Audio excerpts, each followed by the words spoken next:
One plate carried more than food. It foretold a killing only Wolfe could decode. Welcome to Clue Law. I'm your host, Vale. Tell me in the comments where you're tuning in. I love seeing this community grow. Let's begin. I was in the office doing the thing that keeps the lights on in a brownstone where the boss doesn't leave his chair unless there's a threat to his orchids or his dignity. The thing was looking over a statement Saul Panzer had sent up about a cheating husband on West End Avenue.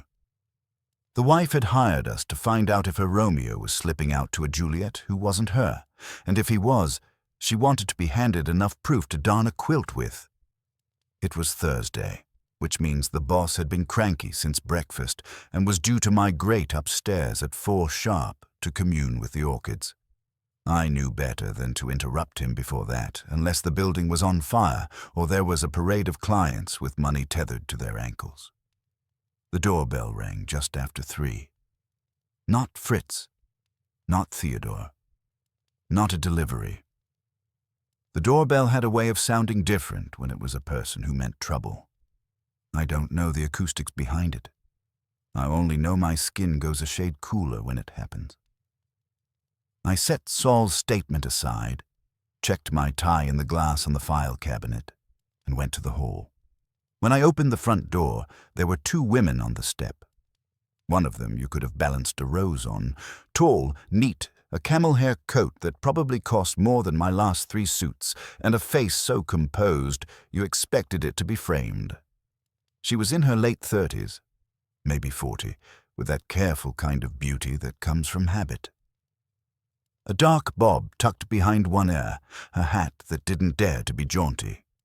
The other was a contrast in motion, a younger woman, mid-20s, in a red scarf like a flare, with eyes that said she'd like to ask a question and answer 3 more before you finished blinking. The older one spoke first. "Mr. Goodwin, unless I've been fired and nobody told me, come on in." She paused, the fraction of a second it takes a person to decide whether they're walking into a dentist's office or a confession booth. Then she stepped in, and the younger one followed, looking up at the stonework, the banister, the old New York gloom the boss liked because it kept frivolity out. I took their coats, hung them, and led them into the office. If you've never been in Nero Wolfe's office, picture a room that expects people to be honest because lying in it feels like littering in a cathedral. There's a big red leather chair behind the desk, which Wolfe occupies like a planet. There are yellow lamps, neat shelves, and the smell of old paper and good cigars. There's my chair by the side table, a little lower because the boss likes his hierarchy visible. Wolfe was in his chair. Of course. He had the Times folded on the desk, but I knew he wasn't reading. He was waiting for 4 o'clock and the Eaton's orchids, and if he had to look patient while he waited, he hated that too. He raised his eyes at the women, and I slid behind my chair. "Mr. Wolfe," I said. "Ladies." The older one moved like she had a ruler in her spine. She stopped 2 paces from the desk, lifted her chin, and said, "Mr. Wolfe, my name is Clara Riven. This is my niece, Lily Riven." Wolfe made a small sound in his throat, his way of acknowledging the facts without agreeing to them. He didn't rise, didn't offer a hand, didn't smile. He never did. His smile was an expensive item he kept locked away for special occasions, like a rare claret. "Sit," he said. They sat in the red leather chairs facing him, and for a second the room adjusted itself. I watched the older one's hands, pale, gloved, steady. I watched the younger one's knees bouncing and her gaze jumping from Wolfe to me to the desk to the books. "Mr. Goodwin tells me you wish to see me," Wolfe said. Clara Riven didn't glance my way. She addressed Wolfe as if I were a lamp. "I do. I came because I have been advised that if I needed a mind with a particular kind of discipline, I should come here." "Advised by whom?" "By Mr. Saul Panzer." Wolfe's eyebrows lifted precisely 2 millimeters. Saul didn't send people to the boss unless they were worth a look or a fee. Wolfe's eyes shifted to me for a blink. A silent question. I shrugged. I hadn't spoken to Saul about any Clara Riven. Wolfe said, "Proceed, madam. Be concise." Clara Riven inhaled. Not a nervous breath, more like she was aligning her words before letting them out. "My husband is expected to be murdered." The younger one made a noise like a stifled gasp. Clara didn't turn her head. Wolfe did not react outwardly.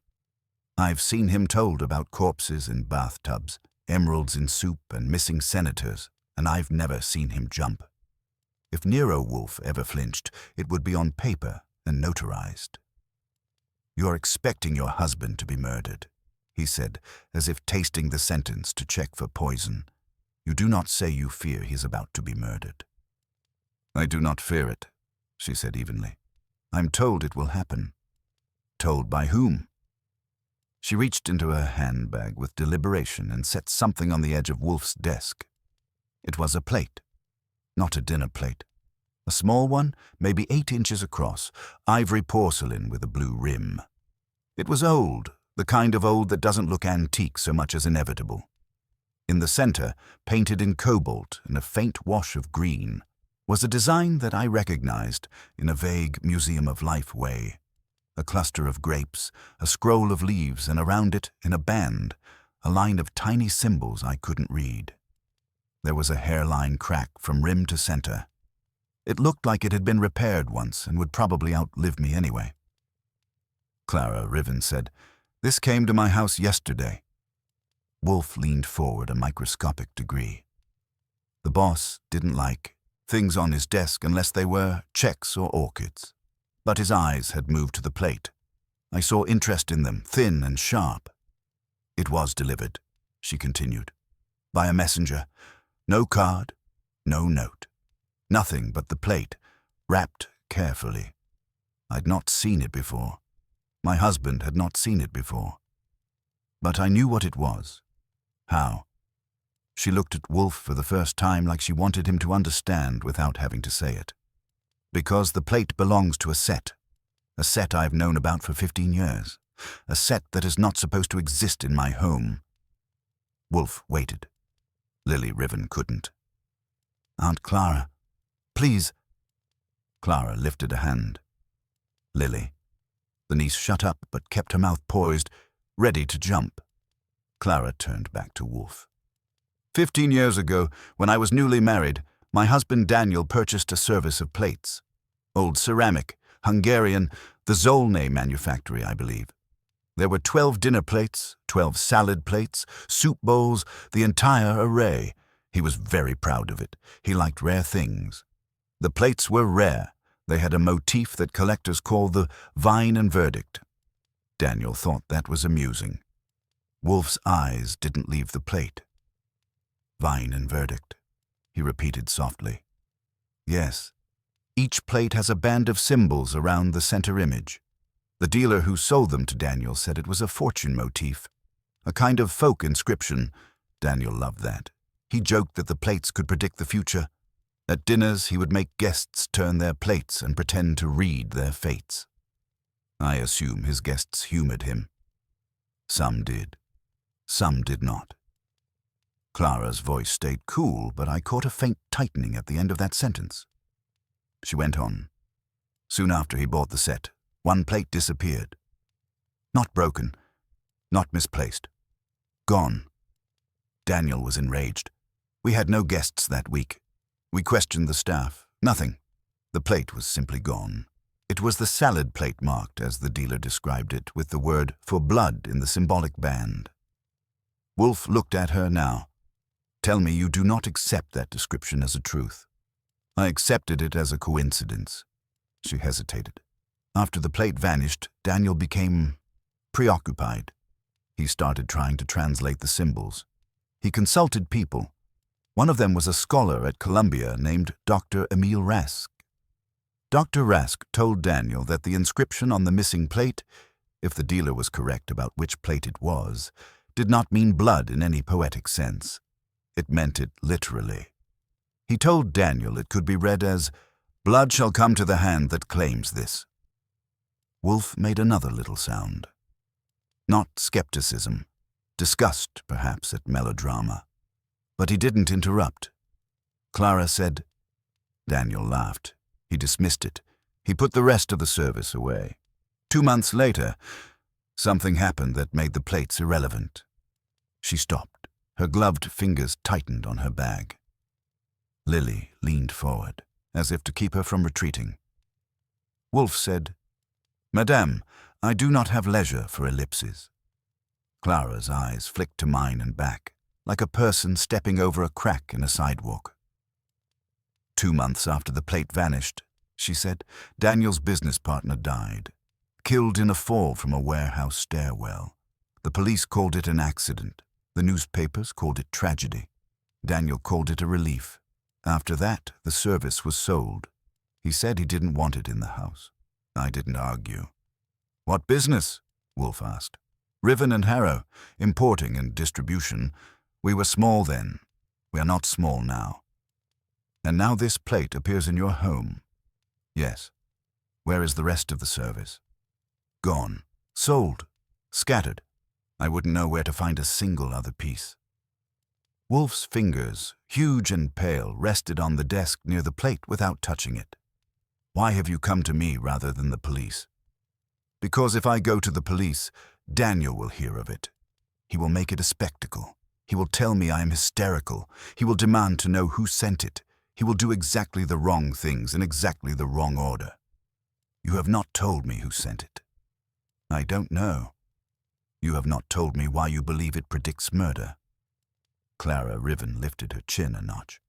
Because last night, Daniel received a guest at our house, a man named Emil Rask. That got a reaction out of me, if not Wolfe. I glanced at the boss. He was still, but the name had landed with weight. Clara saw it, and her mouth tightened. Yes, the same Dr. Rask. He's no longer a scholar. She paused, probably choosing words that wouldn't sound ridiculous in Wolfe's office. He has become an authority on old symbols and their applications. Daniel has not seen him in years, yet he arrived uninvited, holding this plate as if it were a calling card. Daniel brought him into the dining room. I listened from the hall. Dr. Rask said he had found the lost verdict. He said he was returning it because the time for payment had come. And your husband replied. Daniel laughed.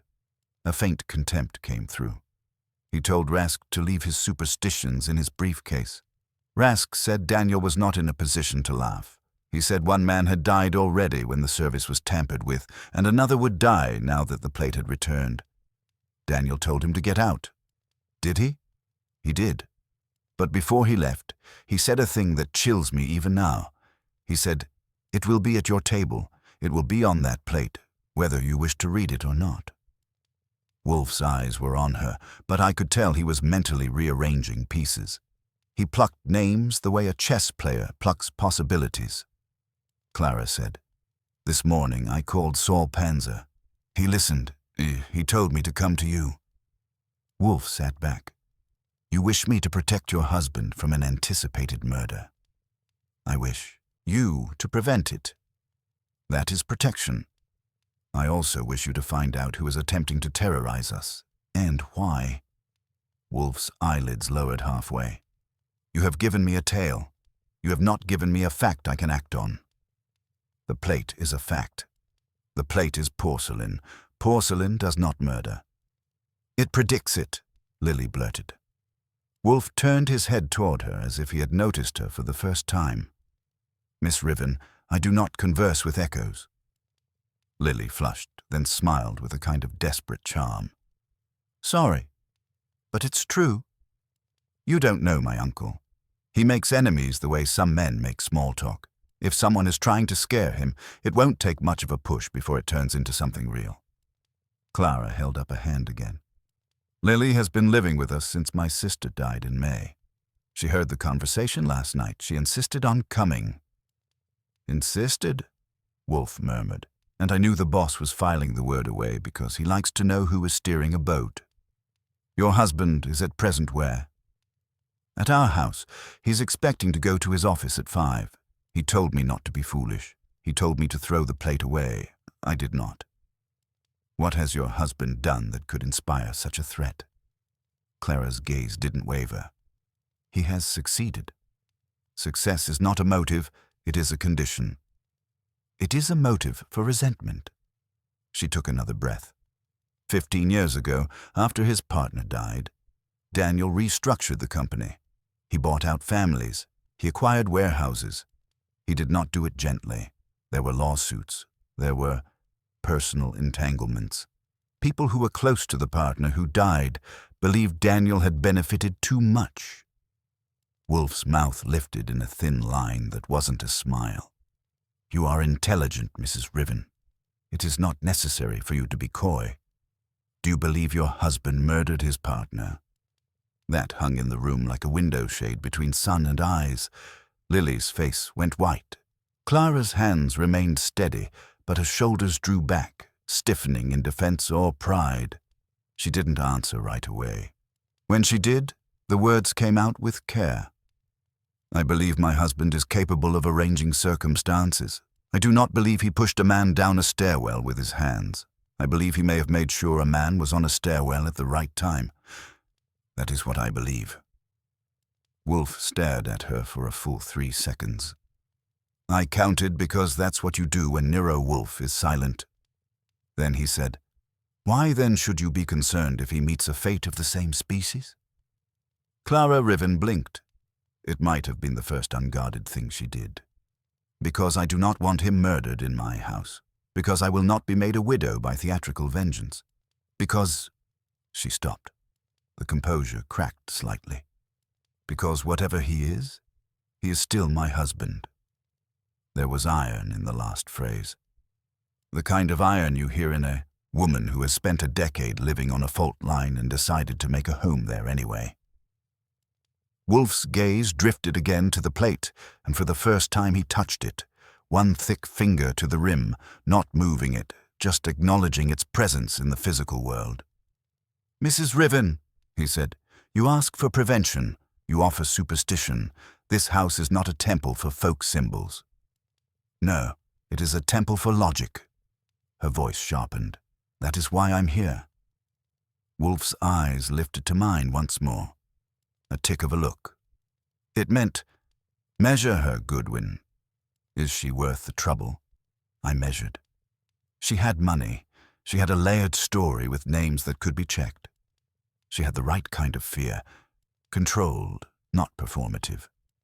And she had brought in an object that was clearly bait for Wolfe's mind, a puzzle sitting right on his desk, daring him to despise it. The boss hated being dared by inanimate objects. He'd take the dare just to prove they were wrong, but he also had orchids at 4. Wolfe said, What fee do you propose? Clara Riven didn't blink. Whatever you require. That, Wolfe said, is not an answer. I require a number. She was prepared for that, too. $10,000 retainer, more if needed. I almost whistled. 10 grand in 1960s money is the kind of figure that makes a man like me start thinking about steak dinners, new shirts, and the kind of vacation that involves not hearing the doorbell. Wolfe didn't stir. He was a man who had turned down more than that because it would cost him a day of not being bored. He said, I will consider it. He looked at me. Mr. Goodwin, you will call Mr. Panzer, ask what he neglected to tell us. Then you will telephone Inspector Kramer. Tell him I may be in want of his presence this evening. Clara Riven's eyes widened a hair. She had expected resistance. She hadn't expected Wolfe to move that fast. Mr. Wolfe, she said, does that mean? It means I am not yet persuaded to refuse. Wolfe pushed the plate slightly toward me. Mr. Goodwin will take this to the kitchen. He will ask Fritz to keep it safe. Porcelain should not remain in my office. I picked up the plate carefully. It was cool and heavier than it looked. The crack under my thumb felt like a scar on skin. As I rose, Wolfe said to Clara Riven, One more thing. You will not return to your house alone. You will go with Mr. Goodwin. He will meet your husband. She stared. Why? Because if your husband is to be murdered soon, Wolfe said, the first necessity is to see the table at which it will occur. I had my hand on the plate, my mouth half open to say something witty, and my brain doing quick arithmetic on the time. 3:15, orchids at 4. The boss had just committed himself to a case that would require fieldwork, irritable policemen, and a client with a fortune-telling dinner plate. That meant my afternoon was shot. My evening was gone, and probably my weekend was going to be chewed up and spat out too. But I also knew something else. When Nero Wolfe said table, he wasn't talking about furniture. He was talking about a stage, a set of positions, a game already in motion. And I had a funny feeling that before this thing was done, somebody was going to end up face down on a real table, not a metaphorical one. I nodded to Wolfe, turned to the women, and said, "Okay then, let's go meet the man who might be about to become a corpse. Try not to look too much like you're bringing one along." I carried the plate out to the kitchen the way you carry something that might be evidence or might be a joke with teeth. Fritz took one look at it, lifted his eyebrows the way a man does when he's deciding whether to ask questions, and decided not to. "Put it in the pantry safe, Fritz. Mr. Wolfe's orders." "If it is from Hungary, I do not think it belongs in a safe," he muttered, but he took it like a nurse accepts a baby and slid it into the little metal box behind the flour tin. Then he looked at me over his glasses. "You are going out?" "With company. Mrs. Riven and her niece. Try not to feed the boss anything too combustible before I get back." He sniffed, which was his way of suggesting that I was the one who ought to be stored in a safe. I went back to the office, found Clara and Lily waiting in the chairs, and saw Wolfe already reaching for the telephone with that expression he gets when he's about to buy time by delegating the world. I didn't hang around to hear him buttonhole Saul. I got the women into their coats and out to the street. New York had gone gray in that late afternoon way that makes the buildings look like they're thinking about something unpleasant. We climbed into the car, Lily in the back because she tried to slide into the front first, and Clara beside me, sitting straight, hands folded, as if posture could ward off fate. "Where to?" I asked. "Riverside Drive," Clara said. 91st. Good neighborhood. Plenty of stairwells. Lily made a little protesting sound. Clara didn't. Traffic did its slow grind. Lily kept turning her head, watching our mirrors like she expected something to leap out of them. Clara stared straight ahead the way a woman does when she's braced for impact, but refuses to duck. After 2 blocks, she said, "Mr. Goodwin, you think this is nonsense?" I think half the things that walk into Mr. Wolfe's office are nonsense. The other half are trouble. I don't know which this is yet. The plate isn't nonsense. The plate is a plate. "It was stolen," she said. "It comes back 15 years later with a man who used to translate it as a threat. That isn't a coincidence. Maybe it's a delayed bill. Maybe Dr. Rask wants attention. Maybe your husband shorted him on a scholarship fund. I don't know. But you're right about one thing. If someone bothers to stage a scene like that, they want it to mean something." Lily leaned forward between the seats. "Uncle Dan thinks everything is a stunt until it explodes. He's like that. He defies people on principle." "Defy the wrong person," I said, "and principle turns into a tombstone." She sank back, chewing on her lower lip. We pulled up in front of a broad, quiet building that had a doorman and a lobby that smelled faintly of polish and money. Clara nodded to the doorman, who nodded back with the kind of respect that comes from steady tips. We took the elevator up. Lily kept pressing the closed door button like she thought the corridor might rush in and grab her. At the apartment, Clara used her key. Inside was pale carpet, clean lines, light furniture that had never been asked to endure a child or a dog. The living room windows looked out on the park. Somewhere behind a door I could hear the clink of ice in a glass. Clara moved down the hall without hesitation. Lily hovered a second, then followed. I went with them because when the boss sends you to meet a possibly doomed husband, he doesn't mean run a solo errand and bring back impressions. He means take measurements.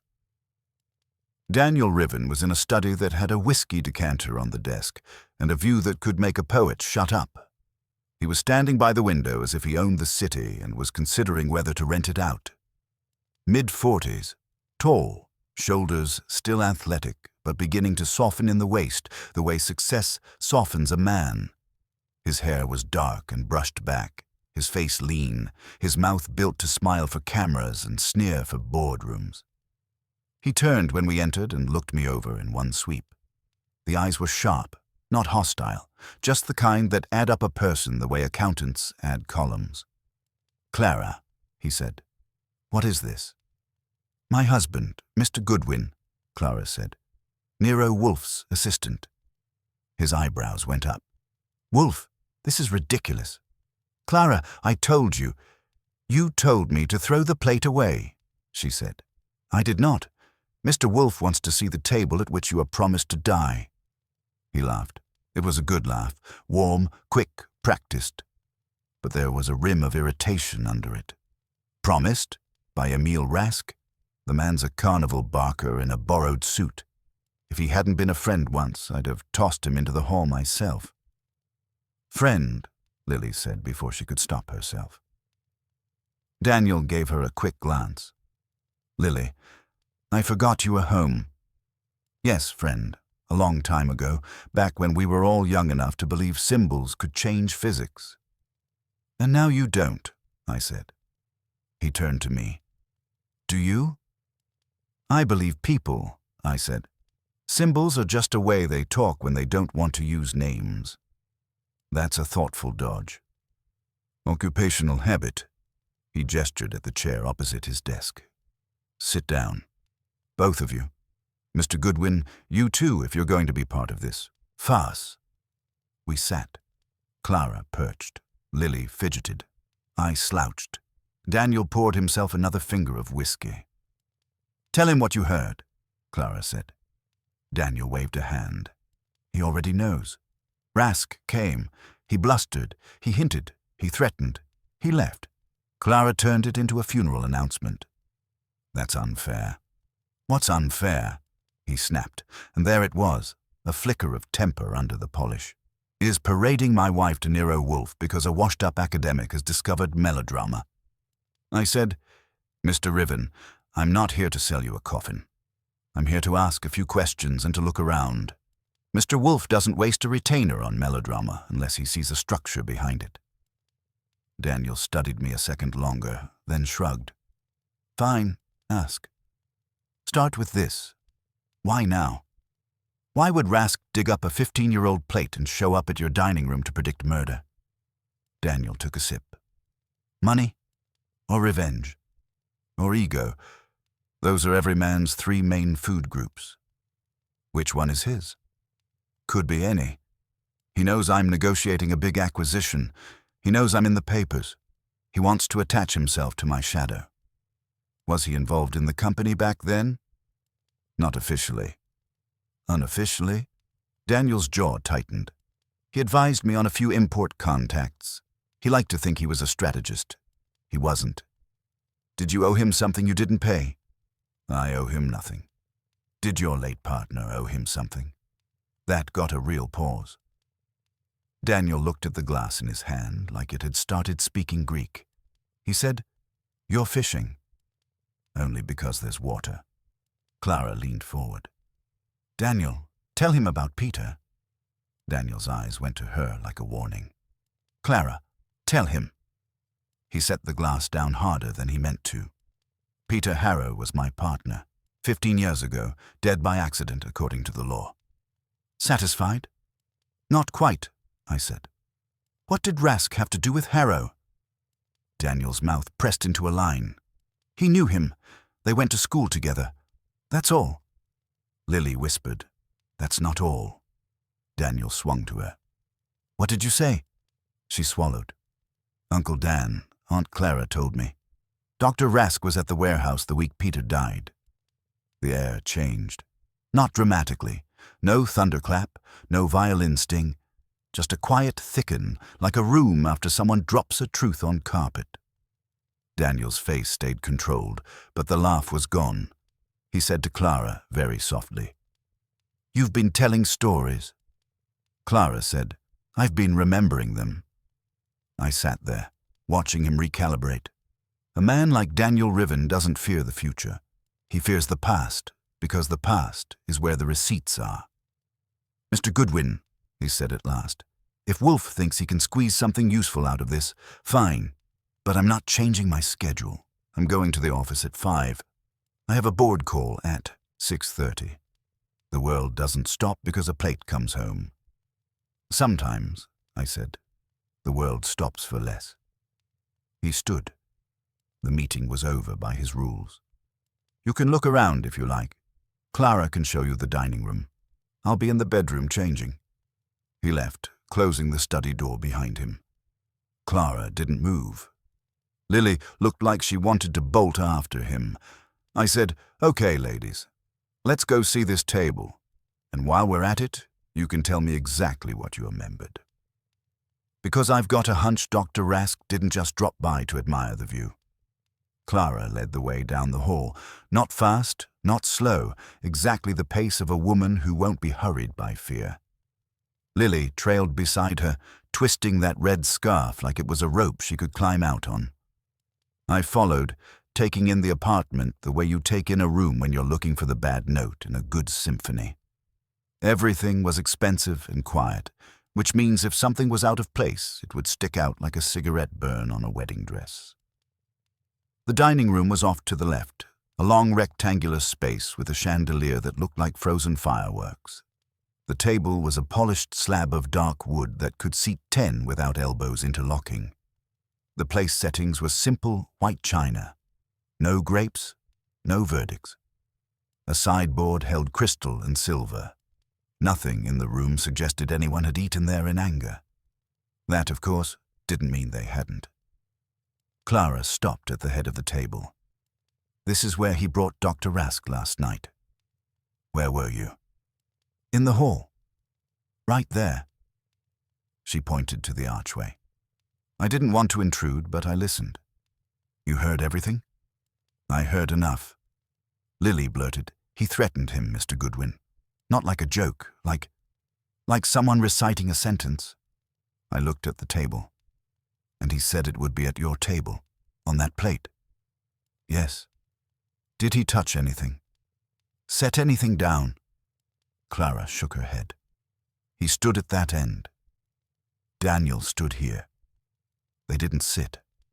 Dr. Rask kept his hands behind his back most of the time, as if he were holding something invisible." "What about after? Anything missing? Anything moved?" Clara thought. "No, not that I noticed." I walked around the table, slow, letting my eyes do their own little inventory. The centerpiece was a low bowl with winter branches and some pale berries. The silverware aligned like a diagram, the rug unwrinkled. If somebody had tampered, they'd done it with gloves. "You said Dr. Rask was at the warehouse the week Peter Harrow died," I said to Clara. "Let's have it straight." "What did you mean?" Her jaw tightened. "I meant I wasn't a child then, Archie.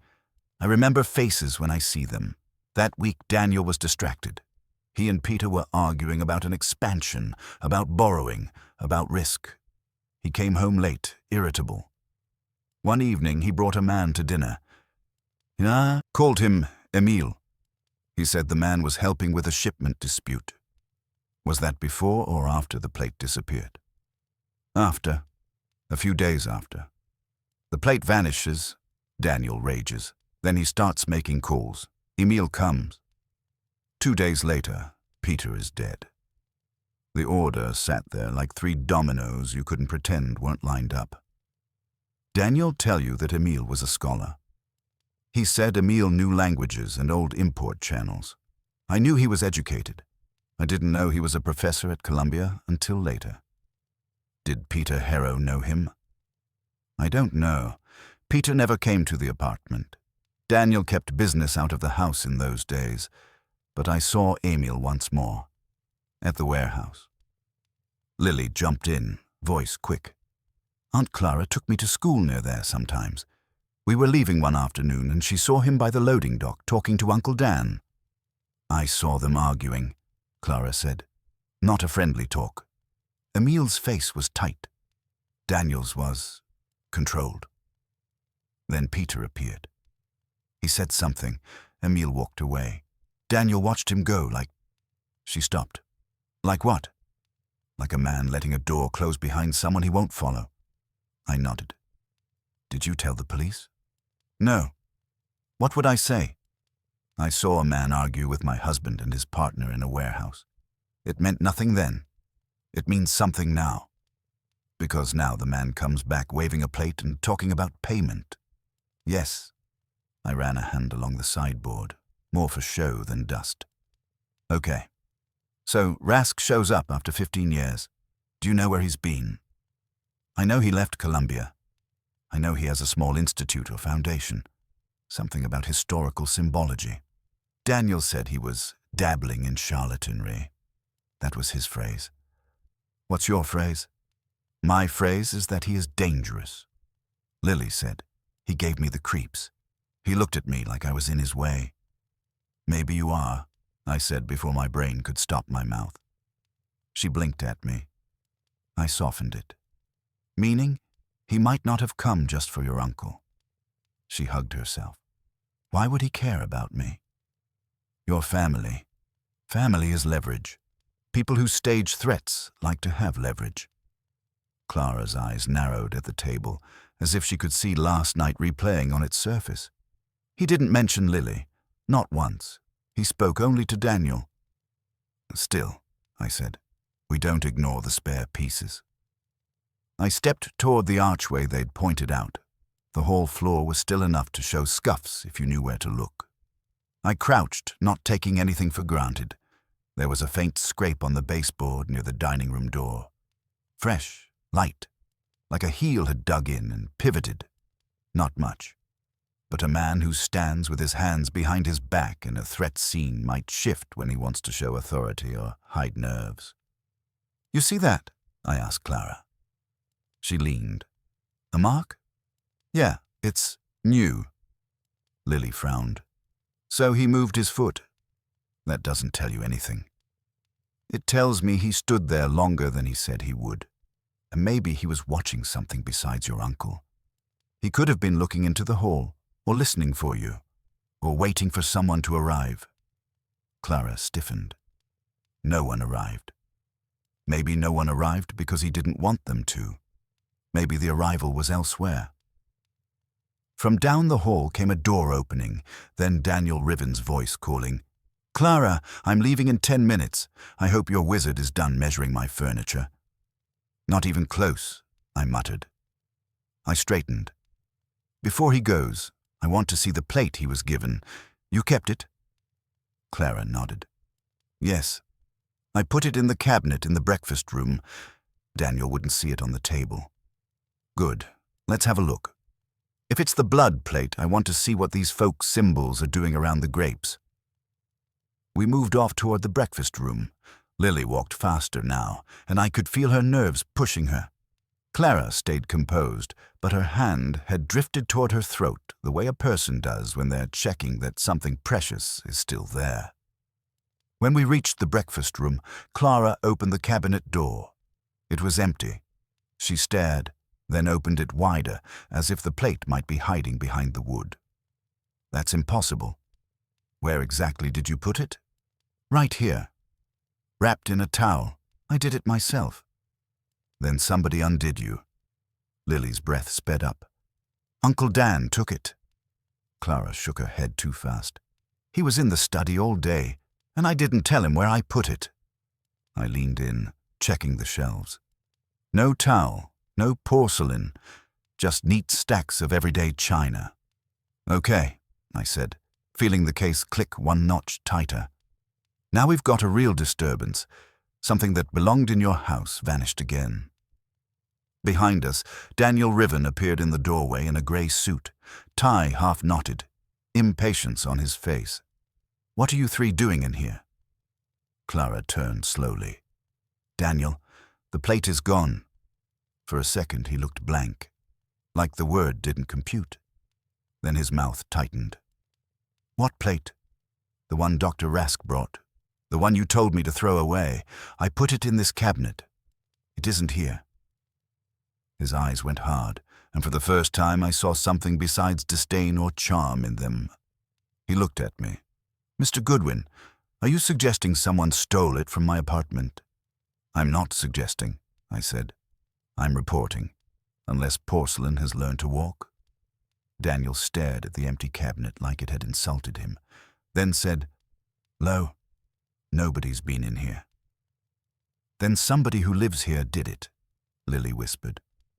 "Or somebody who was here last night and came back." Daniel snapped his head at her, and I watched the family lines pull taut. I cleared my throat. "Mr. Riven, don't go to your office yet. Call your doorman. Ask if anyone came up today. Then, if you'd like to keep laughing at prophecies, do it after we figure out who's playing with your dishes." Daniel Riven didn't like being told what to do in his own kitchen. You could read that in the set of his shoulders and the way his jaw worked, like he was chewing on a nail, but the empty cabinet had done something to him, shifted the ground a fraction. It's hard to keep laughing when the prop you're mocking has just pulled a trick on you. He took a breath, then walked past us to the wall phone. The breakfast room was bright and impersonal, with a little table that got used for coffee and argument. He dialed the lobby with short, angry jabs. "Eddie, this is Mr. Riven. Has anyone been up to the apartment today besides us?" Pause. His eyes flicked to Clara, then to me. He listened. "No, not even deliveries?" More listening. His face hardened. "All right, if anyone comes asking for me, anyone, call up first. Understood?" "Yes, thank you." He hung up. For a second, none of us spoke. It was the kind of quiet that makes you hear the refrigerator motor and your own teeth. "Well," Daniel said flatly, "that settles it. No one came up. Clara must have moved it somewhere else." Clara looked at him like he'd slapped her. "Daniel, don't be absurd. I put it here. I remember. I did it because you told me to throw it away, and I wasn't going to. I chose this cabinet because you never open it." "Then where is it? If I knew that, we wouldn't be standing here." He turned to me, irritation returning to familiar territory. "So now what, Mr. Goodwin? You going to dust my apartment for fingerprints, call in Scotland Yard, announce that the ghosts of Hungarian porcelain are prowling my halls?" "Not ghosts," I said. "People. And no, I'm not dusting anything unless you want to pay for the powder, but I'm going to ask a few more questions, with answers that aren't jokes." His nostrils flared, but he held it. "Go ahead. First, where exactly did Dr. Rask come from last night? Did he say?" "He said he was in the neighborhood. I told you he was performing." "Second, did he leave with anything? A coat, a bag, a parcel?" Daniel thought unwillingly. "He had a briefcase. He arrived with it. He left with it, that's all. Third, was anyone else in the apartment besides you, your wife, and your niece?" "No." "Staff?" "Not at night. We have help in the day." "Names?" "Mrs. Dombrowski, housekeeper. Mr. Huerta, who comes twice a week for errands. Neither was here today. Mrs. Dombrowski left at 2. Huerta doesn't come Thursdays." "Did either of them know about the plate?" Clara said. "No, I didn't tell anyone." Daniel waved that away. "It's an apartment, not a vault. People come and go. Maybe Mrs. Dombrowski saw it and—" "Mrs. Dombrowski didn't see it," Clara said, with authority. "She never came in here after I put it away, and she wouldn't take it. She's been with me 10 years. Daniel turned toward the hall, impatient with the loop. "I'm late. I've got work." "That's the problem," Lily said quietly. He stopped. "What problem?" "The problem is you're acting like the threat is theater." "Maybe it is. But now the plate is missing. Again. And last time a man died right after it went missing." She said it with a shake in her voice. But it landed. I watched the muscles in his neck clench. "That was an accident," he said. "You don't know that." "I do know that." It came out sharp, then softer, almost weary. "Lily, you're young. You don't understand what it costs to agitate old wounds. People come sniffing around the past because they want to make the present wobble. Then why are you letting it wobble?" I stepped in before they turned it into a family duel. "Mr. Riven, you called Rask a carnival barker. Fine, but carnival barkers don't usually break into penthouse breakfast rooms to retrieve plates unless the plate is worth cash or worth leverage. Either way, you're the one being leaned on." He stared at me. The charm was gone. I could see calculation now, cold and tidy. "So, what do you want me to do?" "Two things. One, don't leave yet. At least not until you tell me everything about Rask and Harrow. Not the polite version, the useful one. Two, if you still insist on going, you take me with you." He barked a laugh that had no humor. "You want to ride to my office like a bodyguard? Wolfe sends you to babysit me?" "I wouldn't call it babysitting. I'd call it noticing who notices you." He didn't answer right away. He went to the decanter on the sideboard, poured another drink, and didn't touch it. That's a tell. A man who pours and doesn't drink is stalling to decide which truth he can afford. Finally, he said, "All right, you want the useful version? Here it is." Emil Rask didn't just advise on shipments. He wanted a piece of the company. Peter Harrow liked him, thought he was brilliant, thought his symbol research could open markets in Eastern Europe. I thought he was a parasite with a vocabulary. Clara's face was still as marble. Lily's eyes were wide. Daniel went on. "Peter and I fought about it. Hard. He wanted to bring Rask in as a consultant with equity. I refused. Peter accused me of being short-sighted. I accused him of being sentimental. The argument wasn't just about money. It was about control. Peter believed in people. I believed in terms. And Rask? He believed he was owed the world." Daniel's mouth curled. "The night before Peter died, Rask came to the warehouse. He said he'd found a buyer in Budapest who wanted a long-term exclusive. He said the deal required us to pledge the Zolnay service as a good faith token. I told him to get out of my sight. Peter told him to come back when I cooled off. Rask left furious." Clara's voice was low. "You never told me that. I didn't think it mattered." "It matters now," I said, so the plate set was part of a business entanglement, not just a dinner party toy. Daniel nodded once, curt. "Peter bought it first. Then I bought him out of it when we merged inventory. The set became a symbol to him, his word, not mine. He said it represented trust between partners. When the blood plate vanished, Peter said it meant betrayal. He got dramatic. We both did. And 2 days later, he dies." "Yes." Daniel lifted the glass, finally drank, and wiped his mouth hard. "Do you see why I'm sick of this? Because Rask is digging up an old argument and dressing it like prophecy. Or, I said, he's digging up an old crime and dressing it like prophecy." The words hung. Daniel didn't flinch, but his eyes narrowed. "You think I killed Peter? I think someone might be trying to convince you they can prove you did." I glanced at Clara. "And now the plate is missing, which means the stage is still being set." Daniel set the glass down with a click. "Fine. You come with me. We go to the office. If anyone wants to take a shot at me, they can do it in daylight with witnesses. And if Rask is behind this, I want him nailed to the wall." I nodded. "Good. One more thing before we go." "What?" I looked at the empty cabinet again. "Lock this apartment. Tell your staff they're not to touch a dish without your wife's say-so. And if the plate turns up anywhere, no matter how small or strange the place, you call me before you breathe on it." He gave me a hard, measuring look, then said, "Done."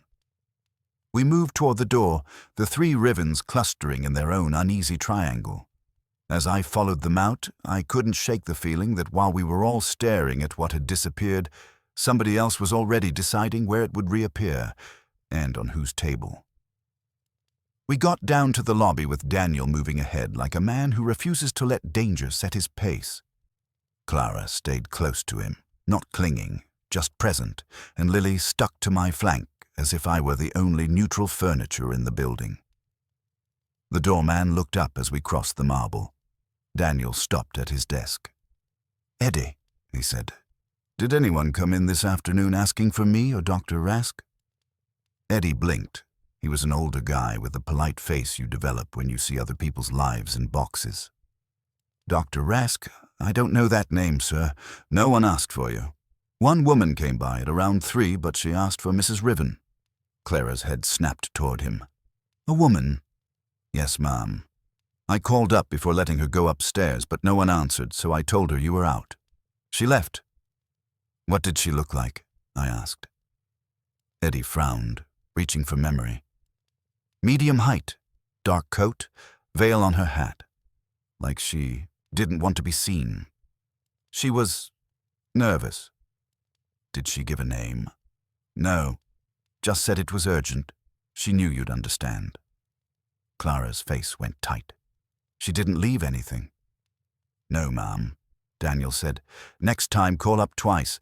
If no answer, take her name anyway." Eddie looked chastened.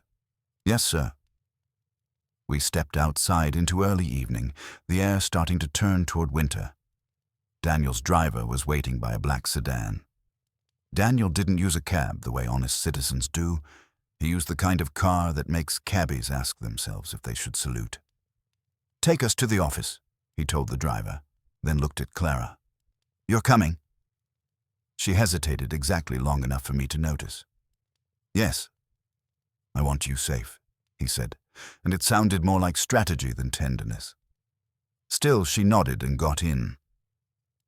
Lily slid into the back with us, and we pulled off down Riverside. I turned the doorman's note over in my head. Woman, veil, nervous, urgent. That meant either a conscience on a leash or a messenger with enough sense not to show her face. Daniel watched my reflection in the little divider mirror. "You think she took the plate?" "I think she's connected to it. If she was alone and nervous, she could have slipped past staff earlier or met someone outside for a handoff. But she didn't get upstairs, so maybe she was supposed to. Supposed to by whom? That's what we'll find out." Lily leaned forward. "Could it be someone from the old days? Peter Harrow's family?" Daniel's mouth tightened. "Harrow's widow moved to Connecticut years ago. 2 sons, I see them at charity events. Neither wears veils." "Then who?" Lily pressed. "People don't stay who they were 15 years ago," I said. "Veil could be a disguise. Could also be a sign of mourning. If she thinks someone's about to die, she might be rehearsing." Clara stared out the window. "Or trying to stop it." That was a new thought, and I appreciated it. Most people in trouble fixate on the threat. Clara was already thinking about who might be afraid of the threat. We reached Riven and Harrow's headquarters on Madison. Tall, glassy, and full of people who wore time like a tax. Daniel hustled us through the lobby. A couple of men in suits nodded to him and stared at us with curiosity, the way office fish stare when a shark swims by with company. Upstairs, Daniel's floor was quiet except for phones purring behind doors. He took us into his corner office. It had the usual trappings. A desk big enough to land planes on, modern art that meant nothing, diplomas and photos positioned to say, "Trust me," to strangers. The windows looked down on the city with ownership. "Sit," he said, mimicking Wolfe without meaning to. Clara sat on the sofa. Lily sat opposite her, knees together, hands locked. I stood by the window because I like to keep moving when a boss tells me to sit. Daniel pressed an intercom. "Marla, have security bring me the visitor log for today, and tell Stiles I want him in here now." A woman's voice said, "Yes, Mr. Riven." He looked at me. "Stiles is my head of security, former NYPD. If anyone's gotten into my apartment, he'll trace it." "Good," I said. "Also want the cleaning staff list. Names, shift times, who has keys, who got extra hours." He twitched, annoyed at being directed again, then nodded. "Marla, add that." "Yes, sir." There was a pause while Daniel prowled behind his desk, and I watched him do the thing men do when they need to feel large in a room.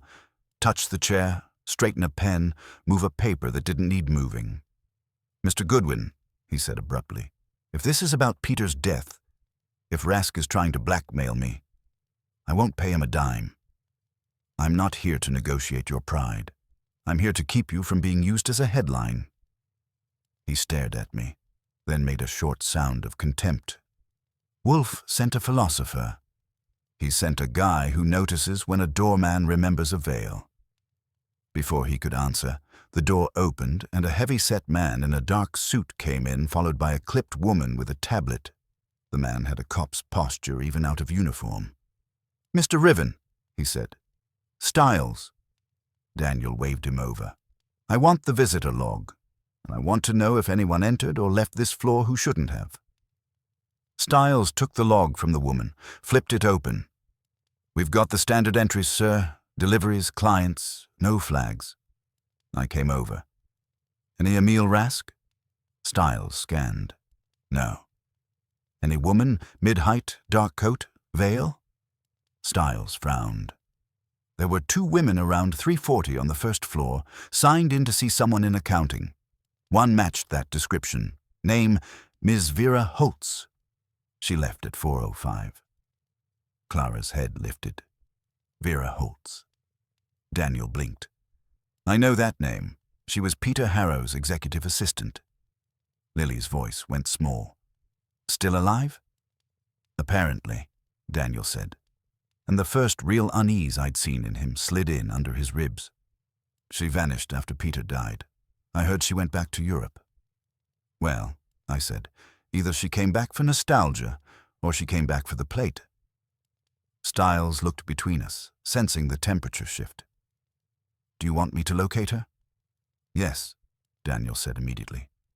I held up a hand. "Careful. If she's spooked enough to wear a veil, she'll bolt if you go at her like a squad car. Let me handle it." Daniel hesitated, then nodded once.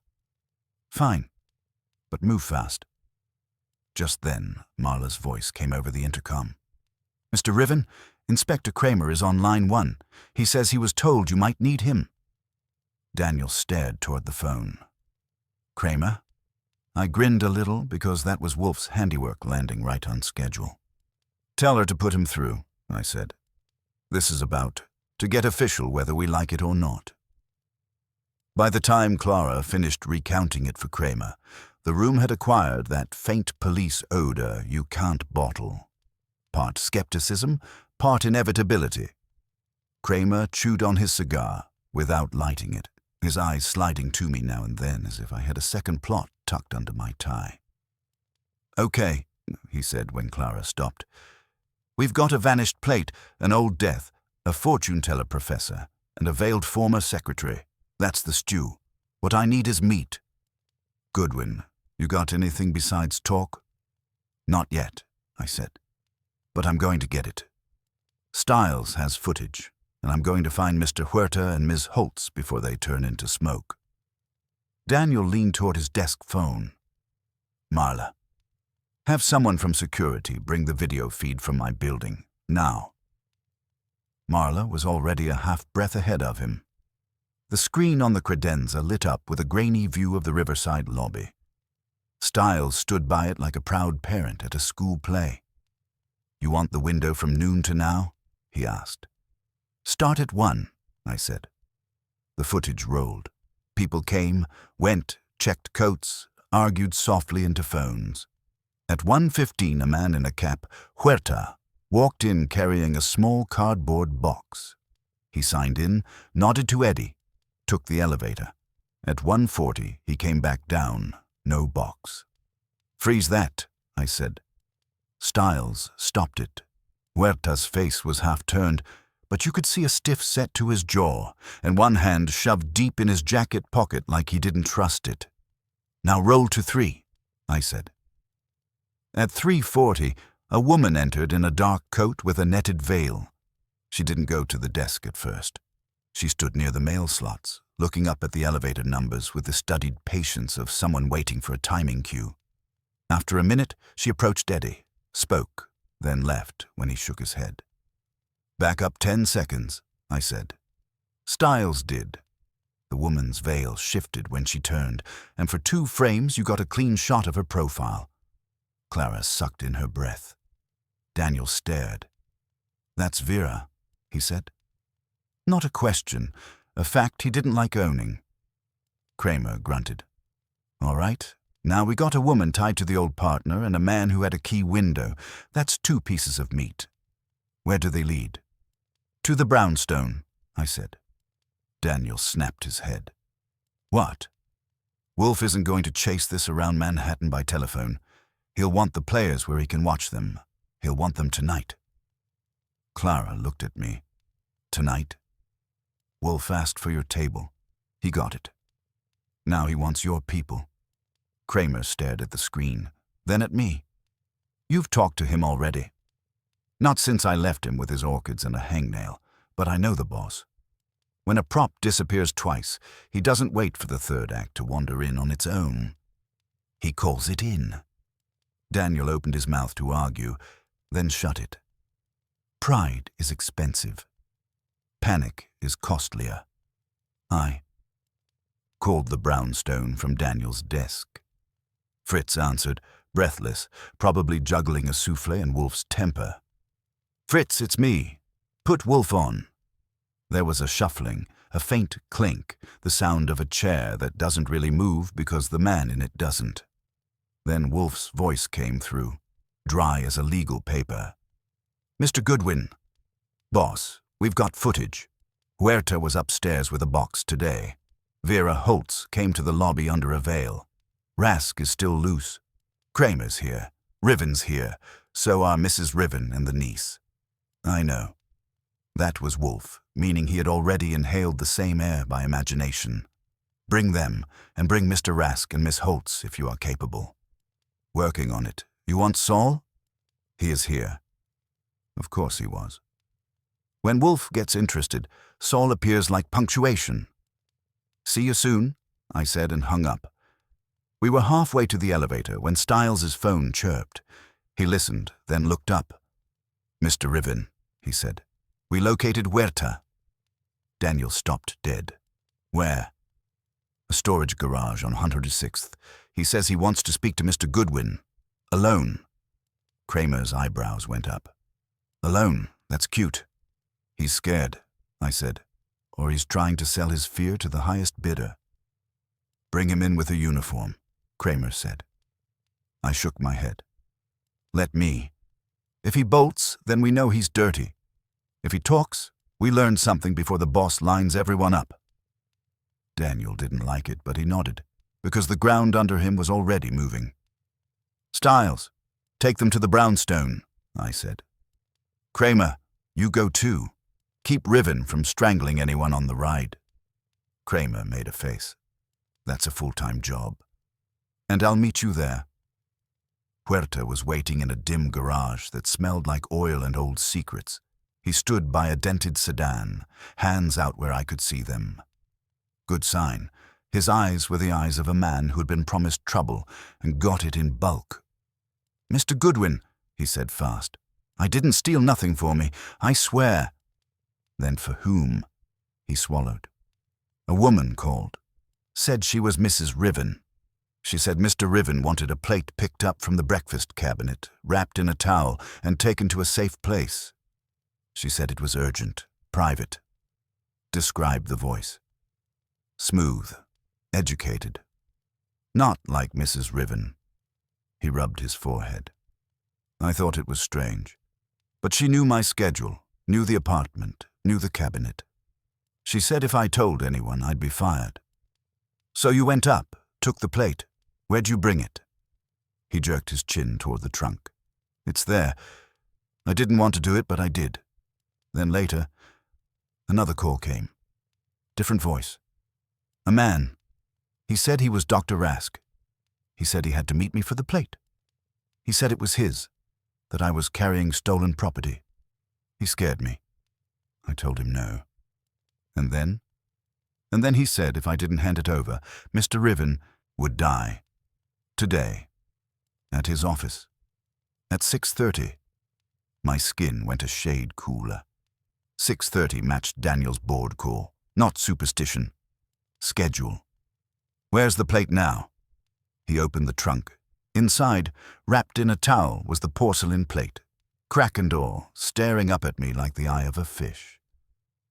Good, I said. You just saved your own neck. Now you're coming with me. He balked. To where? To the one place you can tell this story to the only man who can make it matter. When I got back to the brownstone, the street was already doing its evening gossip. There were 2 police cars, discreet. There was Daniel's sedan at the curb. There were lights on in the front office windows like the house was awake in a particular way. I herded Huerta inside. Fritz met me, took one look at the towel bundle, and sighed like a priest watching a sinner return with the same bottle. In here, he said. Wolfe's office was full. Wolfe in his chair, Saul Panzer on the yellow chair by the side table, hat on his knee. Kramer planted near the door like a boulder.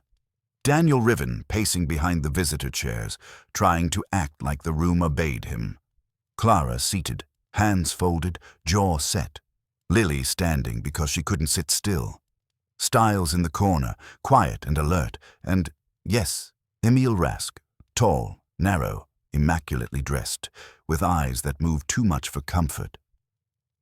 Vera Holtz sat beside him in a dark coat, veil removed, face pale but stubborn. She looked older than the footage, late 50s maybe, with the kind of dignity that survives under pressure because it had to. Wolfe's eyes moved to the towel in my hands. Ah, the vagrant porcelain returns. I set it on the desk. Fresh from Huerta's trunk. He's got a story. Then give it, Wolfe said. His voice was calm, but the air had tightened around it. Huerta stammered it out, the fake call, the order to take the plate, the second call from Rask, the threat about 6:30 at Daniel's office. He finished sweating and looking like he wanted the floor to open. Wolfe nodded once. Thank you, Mr. Huerta. You may sit. Mr. Goodwin, take his statement for Inspector Kramer later. Kramer grunted. Daniel exploded anyway. Rask, you threatened my life. You used my employee. Rask lifted a hand, mild as a professor halting a lecture. Mr. Riven, you mistake me. I told Mr. Huerta only that the plate was dangerous and must be returned. If he interpreted urgency as threat, that is unfortunate. Vera Holtz said nothing. She watched Daniel as if he were a specimen jar. Wolfe did what he always does when other people start dancing. The slow, quiet raising of a finger that stops the music.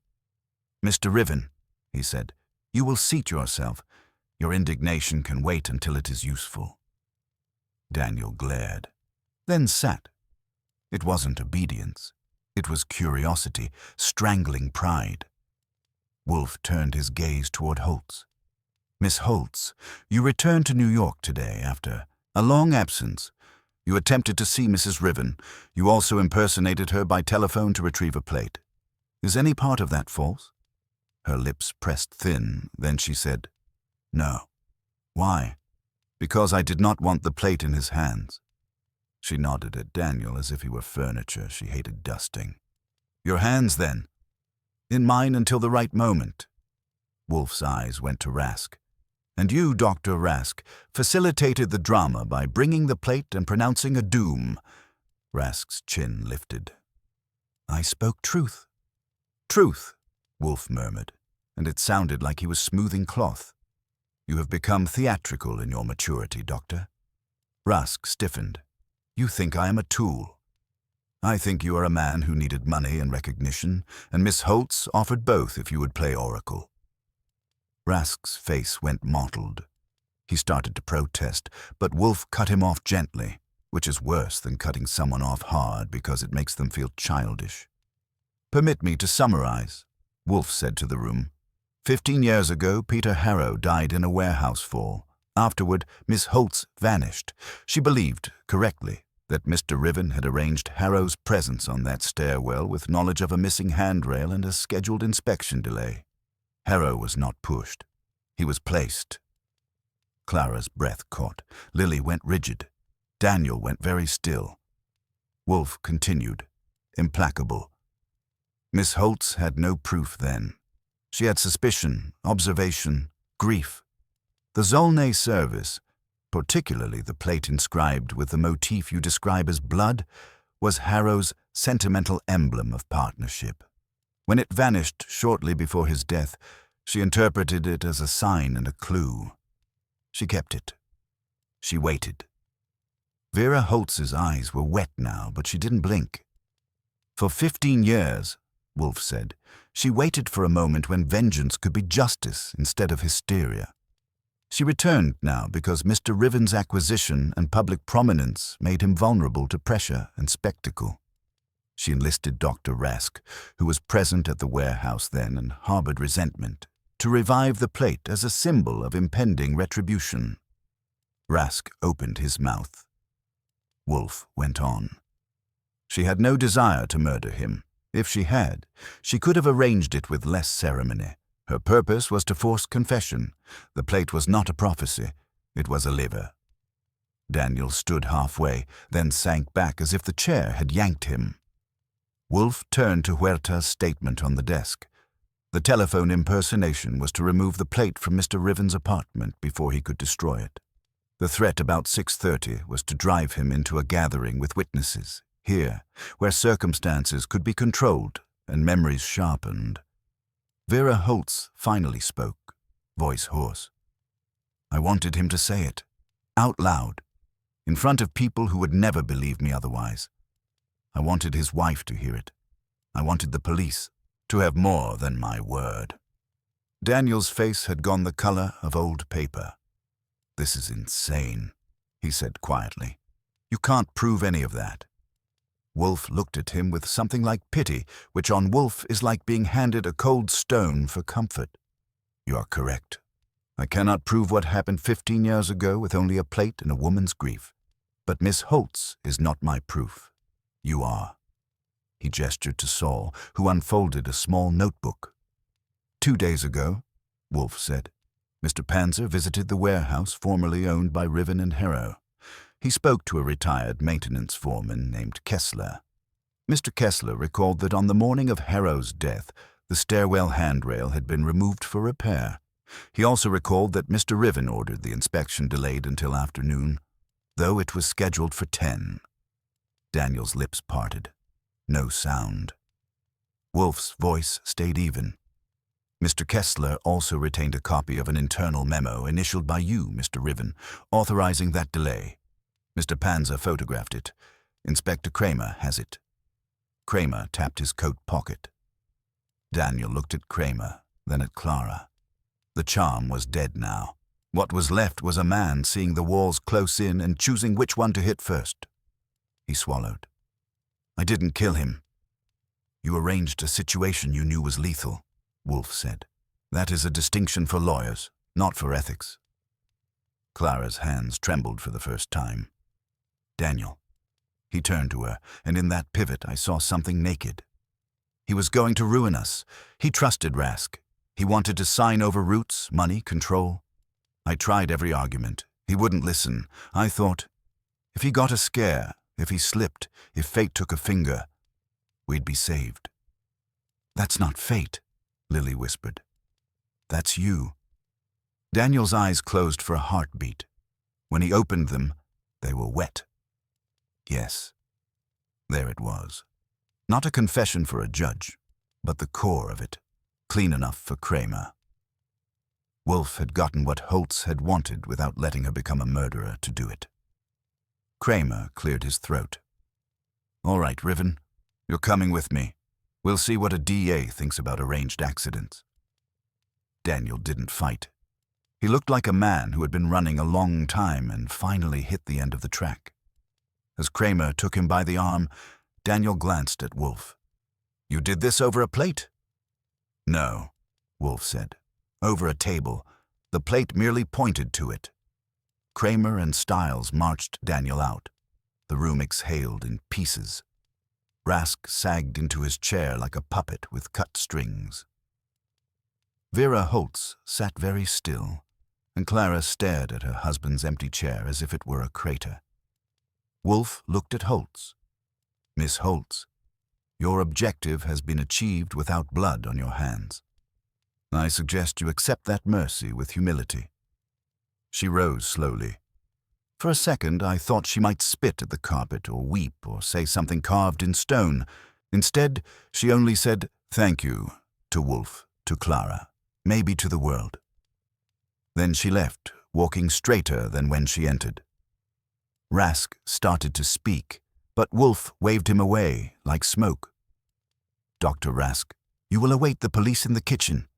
Mr. Goodwin will see that you do not wander."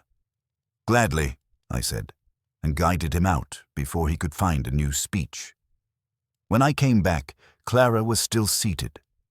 Lily had moved to stand behind her, hand on her aunt's shoulder. Wolfe was watching them, face unreadable but not unkind. Clara said softly, "He was my husband."